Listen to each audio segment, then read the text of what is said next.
Kimspiracy. Welcome to the October 28th edition of Kimspiracy. The title of today's segment is A Nation Under Baal. And I'd like to start by quoting a scripture from Psalm 139:15. My substance was not hid from thee when I was made in secret and curiously wrought in the lowest parts of the earth. Today I'm going to talk about abortion, not the act itself, but what happens after a baby is torn from its mother's womb. But before I do that, I want to speak to the women who have had abortions. And I want you to know that I pray for you. I have spoken with enough women who made that choice when they were in high school or different stages of their life, and they are tormented to this day by their decision. Some feel they are beyond redemption. They are beyond forgiveness.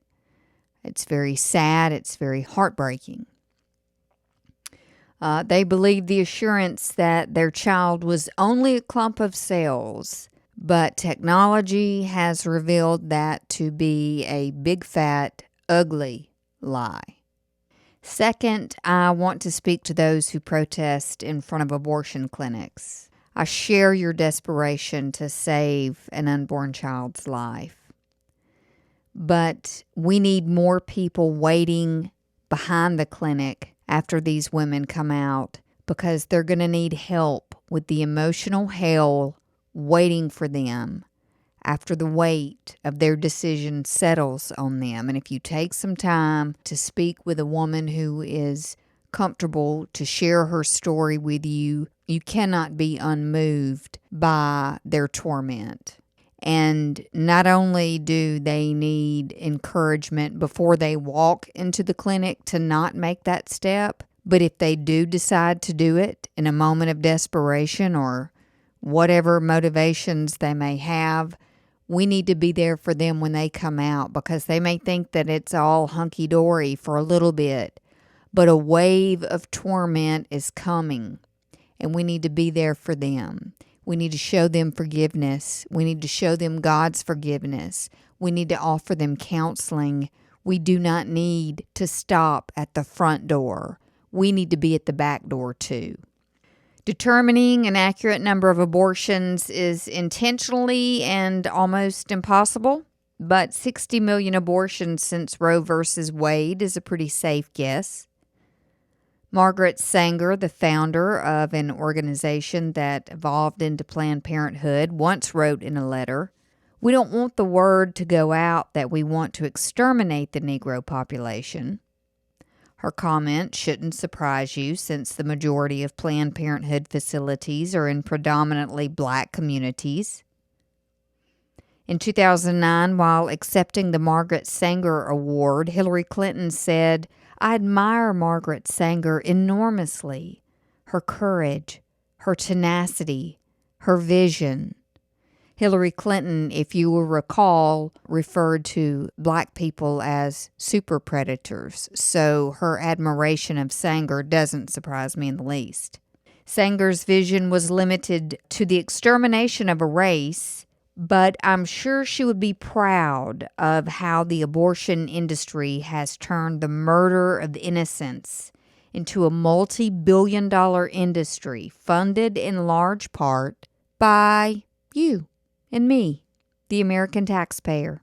In June of this year, President Trump announced that the government would sharply curtail federal spending on fetal tissue research within the National Institutes of Health, but loopholes will allow most of it to continue, a lot of it to continue. It's estimated that the NIH spends about $120 million each year of your money, my money, on research using aborted baby parts. The Department of Health and Human Services said it would cancel its annual $2 million a year contract with the University of California for its research, which involved fetal tissue from abortions that were implanted into mice in order to humanize them.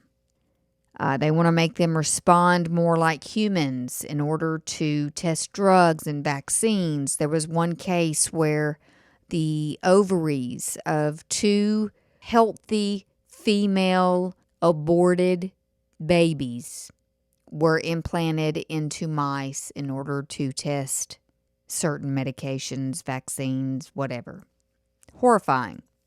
Of course, researchers responded with dismay that Trump's actions were politically motivated and his order would hinder finding a cure for diseases such as HIV, Parkinson's, and Alzheimer's. But if federal funding for fetal tissue were stopped at this very moment, it would not stop any life-saving treatment. And in fact, one scientific study that was published on implanting aborted fetal tissue into a Parkinson disease sufferer's brain yielded, quote, disastrous results. So that was abandoned quickly. So if you ever hear them tell you that we need aborted baby parts to find a cure for Parkinson's, they're lying.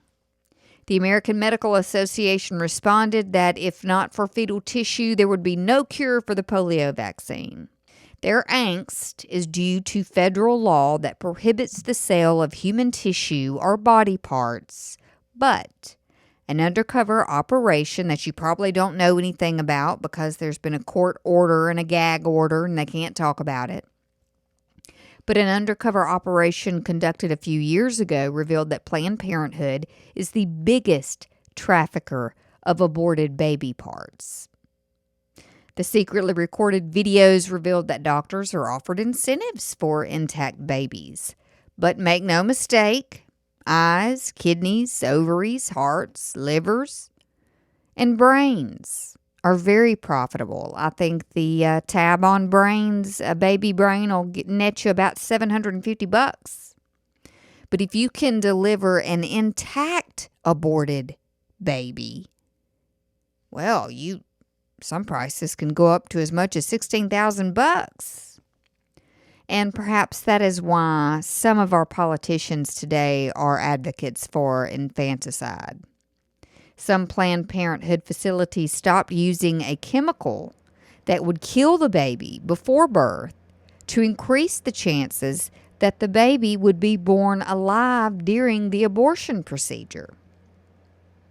But today, let's dig deeper into what happens to the remains of aborted babies beyond research for, quote, cures for diseases, because they can't use all those monkeys they have in cages. Anyway, I digress. Some aborted babies end up in jars on the shelves of abortion providers' homes, such as Kermit Gosnell or Chicago Dr. Ulrich Klopfer, who hoarded 2,400 remains of babies, some vacuum-packed, that were found in his home and, strangely enough, in his car after he died. One hospital in the UK uses the remains of aborted babies to reduce its carbon footprint by incinerating them to heat its hospital. Some remains are sold to cosmetic companies to develop anti-aging products. Some are sold to pharmaceutical companies to develop vaccines, which include the MMR2 vaccine for measles, mumps, and rubella, chickenpox, polio, DTaP, shingles, and rabies contain derivatives of aborted human babies. A large portion of remains are sold to research companies, get this, that provide flavor technology to major food corporations such as Kraft, PepsiCo, Nestle. Some of this flavor-enhancing technology learned through the research of electively aborted babies include Lipton Tea, Propel, Tropicana, all coffee creamers, chewing gum, Gatorade. Let me explain a little more. California-based company Cinemix is in the business of using aborted babies to test fake savory and sweet flavoring chemicals, which are then added to things like soft drinks, cookies, candy, and other processed foods. Cinemix uses an aborted human cell line known as HEC 293 in its technology to test flavor enhancers that bind to the taste receptors in our brains. In other words, if something's salty, they've developed technology that can convince our taste receptors in our brains that it's actually sweet. The HEC stands for human embryonic kidney, and the 293 is the number of experiments or aborted babies it took for the researcher to discover the cell line. Here's an example. A lot of people don't like artificial sweeteners due to the aftertaste. So a company could hire Cinemix to discover a way to trick your taste receptors into not registering the aftertaste of your sweetener packet. HEC 293 is manipulated to evaluate how the human palate will react to synthetic flavors used in the production of processed foods. People, everything we eat pretty much these days are processed foods.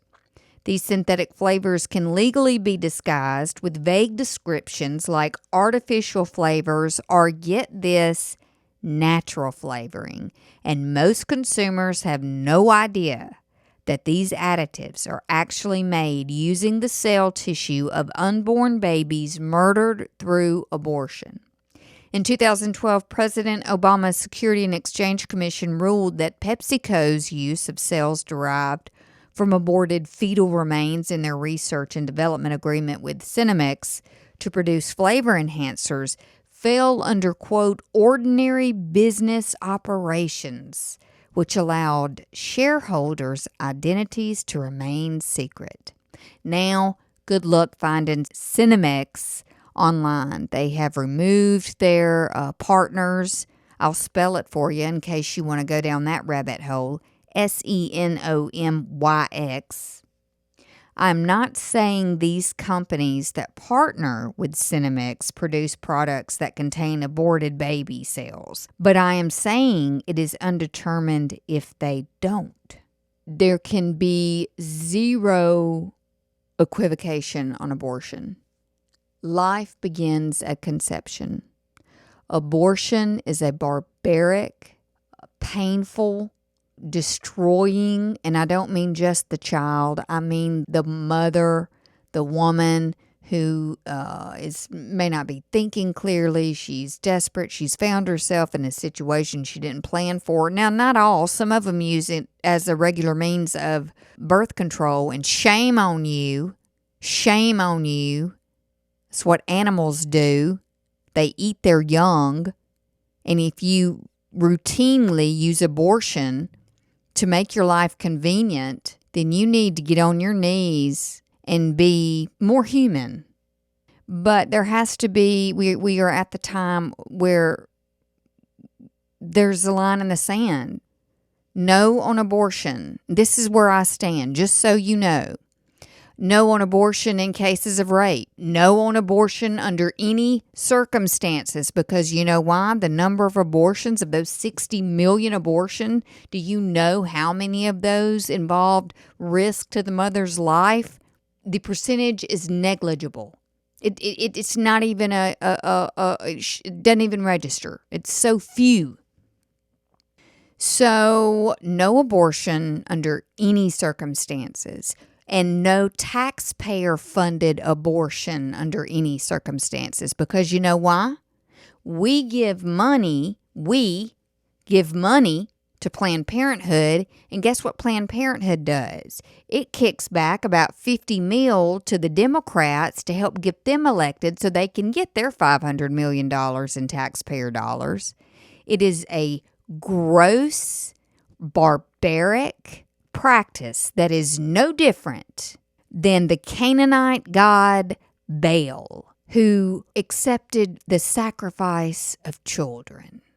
So this nation needs to make a decision. Are we for life, all life, or are we against it? And to borrow a phrase from the great President Reagan, it's funny that all of the people for abortion are already born. Kimspiracy.